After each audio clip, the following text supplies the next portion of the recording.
मला भुसावळ तालुक्याच्या दौऱ्यामध्ये मी या ठिकाणी आहे, वेळोवेळी मी भुसावळ तालुक्याला येत असतो। याच्यामध्ये आज एक महत्त्वपूर्ण मुद्दा जो आहे की भुसावळमध्ये आता आगामी लोकसभाच्या जो निवडणूक आहे त्याचे पूर्वतयारीचे काम पूर्ण जिल्ह्यामध्ये चालू करण्यात आलेलं आहे। या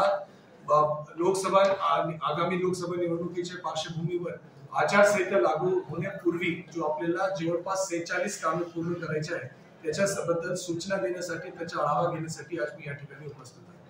आधीचे काही दिवस पूर्वी आदरणीय मुख्य निवडणूक अधिकारी श्री श्रीकांत देशपांडे साहेब या जळगाव जिल्ह्याला भेट दिली होती। त्यांनी प्रत्येक विधानसभा मतदारसंघ आहे त्यांनी आढावा घेतला, त्यांनी त्याची प्रेझेंटेशन्स घेतली आणि त्या सादरीकरणमध्ये त्यांनी म्हणजे भुसावळ बद्दल त्यांनी विशेष कौतुक केलं की त्यांनी मतदार यादी दुरुस्त करून घेण्यामध्ये फार चांगलं काम केलेलं आहे। याबद्दल त्यांनी अभिनंदन केलं होतं आणि भुसावळचे सर्व टीमला याबद्दल मी परत अभिनंदन करतो।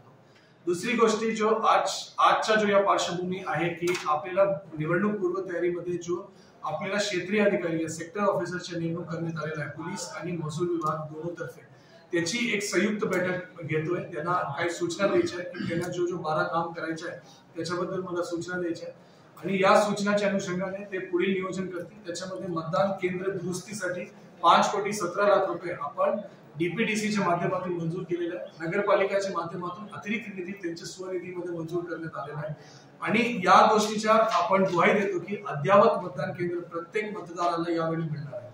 त्याच्यामध्ये कुठलेही स्थानिक स्वरूपाचे निधीचा वापर न करता जिल्हा स्तरावरून परिपूर्ण निधी या ठिकाणी देण्यात आलेला, फक्त वेळेवर अंमलबजावणी त्याच्या व्हावा याच्यासाठी मी ग्रामपंचायत आणि नगरपालिकेला विनंती करतो।